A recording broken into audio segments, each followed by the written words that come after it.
যদি আমরা ইংরেজি একা একা লিখতে পারতাম তাহলে কতই ভালো হতো না? কিন্তু আমরা সবাই ইংলিশে ফ্লুয়েন্টলি লিখতে পারি না, ইংলিশে সম্পূর্ণভাবে কথা বলতে পারি না। আমাদের প্রবলেম ইংলিশ বিষয়টাতে আছে। এমন বিষয়টা আমাদের কাছে আমাদের নিজেদের হস্তগত করতে গেলে আমাদের প্রথম থেকে প্রত্যেকটা বিষয়কে আমাদের মাথার মধ্যে জায়গা দিতে হবে। ইংলিশে কথা বলতে যদি আমাদের ইচ্ছা হয়, তাহলে তোমাকে সেই ইচ্ছা পূরণ করার জন্য ইংলিশের ভোকাবুলারি তৈরি করতে হবে। যদি ইংলিশে ফ্লুয়েন্টলি লিখতে যাই, আমরা লিখতে চাই, তাহলে ইংলিশে লেখার জন্য প্রয়োজনীয় ওয়ার্ডস, প্রয়োজনীয় টেন্স, প্রয়োজনীয় সেন্টেন্স আমাদেরকে আগে আয়ত্ত করতে হবে। আমরা বাংলাতে কথা বলতে সবাই অভ্যস্ত, কিন্তু ইংলিশে কথা বলতে, ইংলিশে লিখতে পারি না। এটা আর বলা চলবে না, এবার থেকে আমাদেরকে পারতে হবে। আর তার জন্যই আমি রয়েছি তোমাদেরকে ইংলিশে প্রত্যেকটা খুঁটিনাটি তথ্য শেখানোর জন্য। পার্সপেক্টিভ ইংলিশ টিচিং অবশ্যই ফলো করবে।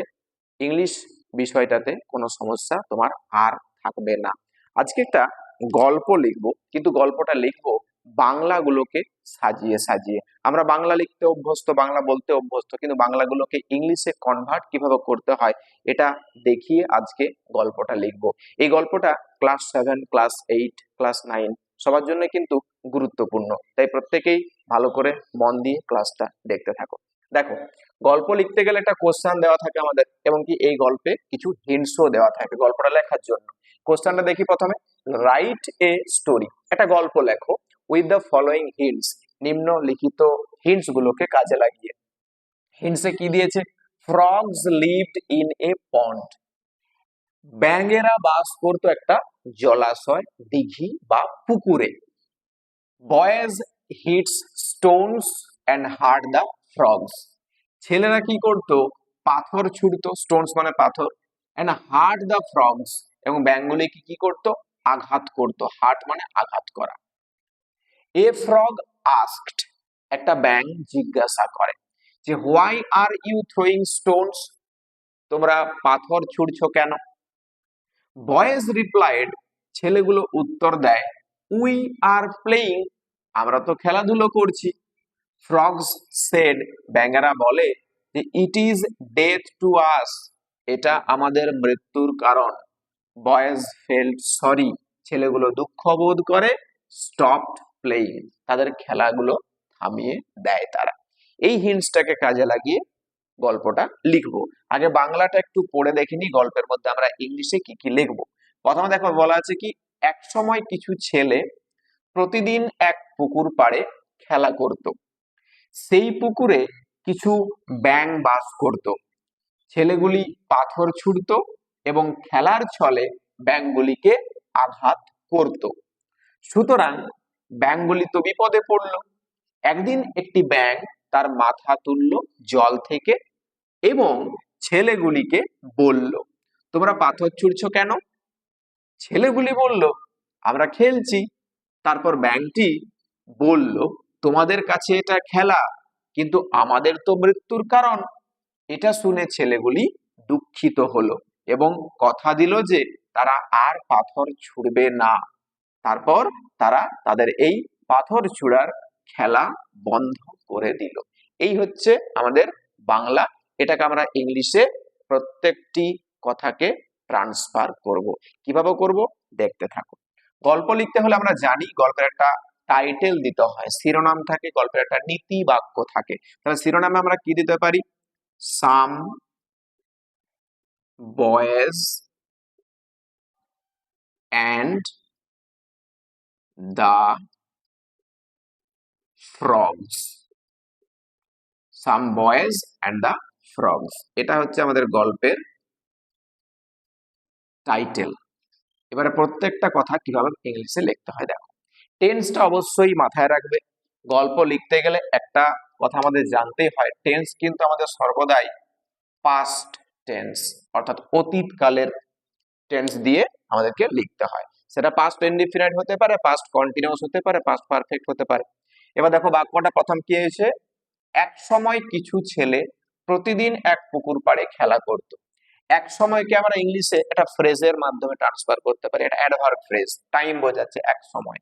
এটাকে ওয়ান্স লিখতে পারি, ONCE, ওয়ান্স, বা ওয়ান্স এর পরিবর্তে once upon a time, once upon a time, এই দুটো ফ্রেজ আমরা ব্যবহার করতে পারি। এবার একটা কমা দেবে, ফ্রেজ লিখলে ফ্রেজটাকে আলাদা করার জন্য কমা দিতে হয়। তাহলে ওয়ান্স আপন এ টাইম বা ওয়ান্স, কিছু ছেলে, কিছুর ইংলিশ কি? সাম, ছেলের ইংলিশ কি? বয়েজ। কিছু ছেলে প্রতিদিন কি করত? প্রতিদিন এক পুকুর পাড়ে খেলা করত। Once upon a time some boys daily, daily লিখতে পারি বা এভরিডে লিখতে পারি, এভরি ডে। এভরিডে কি করতো? না খেলা করতো। এই খেলা করতোটা কোন টেন্স? দেখো, খেলা করতোটা পাস্ট টেন্স, আমরা অতীতকালের রূপ দিয়ে লিখছি টেন্সটা। তাহলে প্লে এর সঙ্গে ইডি যোগ করবো, PLAYED, প্লেড, খেলা করতো। কোথায়? না পুকুর পাড়ে। অন দা, প্রিপোজিশন লাগে, অন দা ব্যাংক মানে পাড়, BANK, অন দা ব্যাংক, কিসের পাড়? পুকুর পাড়, অন দা ব্যাংক অফ এ, পুকুরের ইংলিশ POND, পন্ড। একটা বাক্য কমপ্লিট, কিছুই করতে হয় না। দেখো একটা কতগুলো শব্দকে আমরা একটা সমাহার তৈরি করেছি। ওয়ান্স বা once upon a time some boys daily বা everyday played on the bank of a pond, একটা পুকুর পাড়ে তারা খেলা করতো। ব্যাস, একটা বাক্য কমপ্লিট। সেই পুকুরে কিছু ব্যাঙ বাস করত। ইন দ্যাট পন্ড, ওই পুকুরে কিছু ব্যাঙ বাস করত। In that pond there lived a lot of frogs, there lived a lot of frogs, কিছু ব্যাঙ বাস করত। আচ্ছা, এখানে আবার টেন্সটা ইউজ করেছি, পাস্ট ইনডিফিনিট টেন্স। দ্বিতীয় বাক্য আমার কমপ্লিট। তিন নম্বর বাক্য কি বলেছে দেখো, ছেলেগুলি পাথর ছুঁড়তো এবং খেলার ছলে ব্যাঙগুলিকে আঘাত করত। তাহলে ছেলেগুলি পাথর ছুঁড়তো, এখানে দা বয়েজ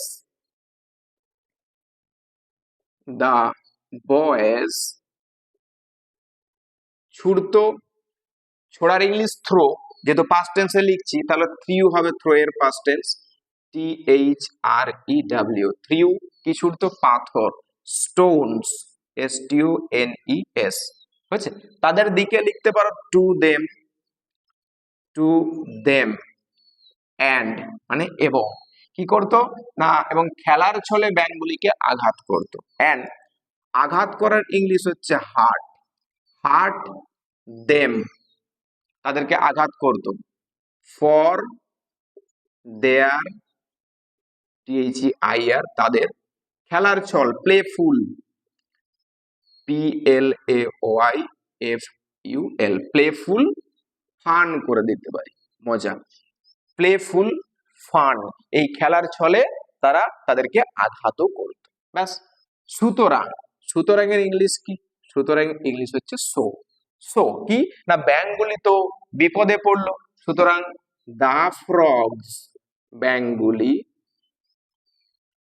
রইল, WERE, অয়ার, ইন, বিপদের ইংলিশ কি? Danger, DANGER। আমাদেরকে ইংলিশে নিজেদেরকে লিখতেই হবে, আর লিখতে গেলে এভাবেই প্রত্যেকটা কথাকে সাজিয়ে সাজিয়ে আমাদেরকে লেখা প্র্যাকটিস করতে হবে, তা না হলে ইংলিশে আমরা লিখতে পারবো না। দেখো বাক্যটা কি করলাম, so the frogs were in danger, ব্যাঙগুলি তো বিপদে পড়লো। একদিন একটি ব্যাঙ তার মাথা তুললো জল থেকে। একদিন, ওয়ান ডে, এ ফ্রগ, একদিন একটা ব্যাঙ কি করলো? ওয়ান ডে এ ফ্রগ, না তার মাথা তুললো জল থেকে। Put his head out of the water, put his head out of the water, জল থেকে মাথা তুললো এবং এবং কি না ছেলেগুলিকে বলল, and say told the boys, told the boys। এই told এর পরিবর্তে asked লিখতে পারি, told এর পরিবর্তে ask ed লিখতে পারি, asked the boys, comma inverted কমা। আমরা নারেশন চেঞ্জ করেছি, তাই ডাইরেক্ট স্পিচের মধ্যে কথাটা লিখবো, তোমরা পাথর ছুড়ছো কেন। আমার হিন্টসও দেওয়া আছে, দেখো, why are you throwing stones, কি why are you throwing, why are you throwing stones, STONES, জিজ্ঞাসা চিহ্ন দেবো, কমাটা শেষ করবো, তোমরা পাথর ছুড়ছো কেন, এটা হলো। এবার বলছে কি যে ছেলেগুলি বলল, the boys replied, রিপ্লাই মানে বলা, উত্তর দেওয়া, এখানে পাস্ট ইনডিফিনিট টেন্সে করছি, রিপ্লাইড, ছেলেগুলি বলল, কি বলল, কমা ইনভার্টেড কমার মধ্যে লিখবো যে আমরা খেলছি, আমরা খেলছি, আমরা ইংলিশ কি উই, খেলছি present continuous, we are playing, we are playing. এটা যখন ইনভার্টেড কমার মধ্যে অর্থাৎ ডাইরেক্ট স্পিচের মধ্যে লিখবো তখন কিন্তু আমাকে অবশ্যই টেন্সটা প্রেজেন্টে রাখতে হয়, তাই এখানে কি উই আর প্লেইং লিখেছি, আরটা আর প্লেইং হচ্ছে প্রেজেন্ট কন্টিনিউয়াস, তাহলে আমরা খেলছি। আচ্ছা, তারপর ব্যাংকটি বলল, এখানে ব্যাংকটির জায়গায় ব্যাংকগুলি বলতে পারি, দেন THEN, then the frogs, frogs replied, বা অ্যানসার্ড করতে পারি, বা সেড করতে পারি। আচ্ছা, তাহলে কি বলছে না, তোমাদের কাছে এটা খেলা কিন্তু আমাদের মৃত্যুর কারণ, comma inverted comma, it it is play to you, it is play to you, এটা তোমাদের কাছে খেলা, কিন্তু, কিন্তুর ইংলিশ কি, বাট, আমাদের মৃত্যুর কারণ, বাট দা কজ মানে কারণ, of our death, but the cause of our death, কিন্তু এটা আমাদের মৃত্যুর কারণ। এটা শুনে ছেলেগুলি দুঃখিত হলো, hearing this, HEARING, hearing this, এটা শুনে, দ্য বয়েজ, ছেলেগুলি, ফেল্ট সরি, দুঃখিত বোধ করলো, দুঃখিত হলো, এবং কথা দিল, অ্যান্ড কথা দেওয়ার English promised, PROMISED, past indefinite টেন্সে প্রমিসড, কথা দিল কি না যে তারা আর পাথর ছুড়বে না, প্রমিসড দ্যাট, তারা ইংলিশ কি they would not throw, would not throw stones, would not throw stones any longer, any longer, তারা আর কখনোই পাথর ছুড়বে না। তারপর তারা তাদের এই পাথর ছোড়ার খেলা বন্ধ করে দিল, then they stopped, STOPPED, past indefinite, stopped their playing, their play of throwing stones, STONES, stones, পাথর ছোড়ার খেলা বন্ধ করে দিল। এই হচ্ছে আমাদের গল্প। তাহলে এই শুরু থেকে শেষ পর্যন্ত আমাদেরকে ট্রান্সফার করা কমপ্লিট হয়ে গেল, বাংলা থেকে প্রত্যেকটা বাংলা কথাকে ধরে ধরে আমরা ইংলিশে কনভার্ট করে ফেললাম, ব্যাস গল্প কমপ্লিট। এবারে গল্পের মধ্যে নীতি বাক্য দিতে হয়, MORAL, এই মোরালটা গল্পটা থেকে আমাদেরকে লিখতে হবে। কি লিখতে পারি না, একজনের আনন্দ অন্যজনের দুঃখের কারণ হয়ে দাঁড়ায়। আমরা এখানে ইংলিশে কি লিখবো, ওয়ান্স এনজয়মেন্ট এনজয়মেন্ট। এনজয়মেন্ট মানে কি? আনন্দ। তাহলে ওয়ান্স এনজয়মেন্ট মে বি হতে পারে। কি হতে পারে? The cause, once enjoyment may be the cause of someone's sorrow. একজনের আনন্দটা অন্যজনের দুঃখের কারণ হয়ে উঠতে পারে। এটাই হচ্ছে আমাদের আজকের স্টোরি রাইটিং। ভালো করে খাতার মধ্যে তোমরা নোট ডাউন করে নেবে এবং নিজেরা প্র্যাকটিস করতে থাকবে। কোনো সমস্যা হলে অবশ্যই পার্সপেক্টিভ ইংলিশ টিচিংয়ে যে ডেসক্রিপশন বক্স আছে সেখানে হোয়াটসঅ্যাপ করতে পারো।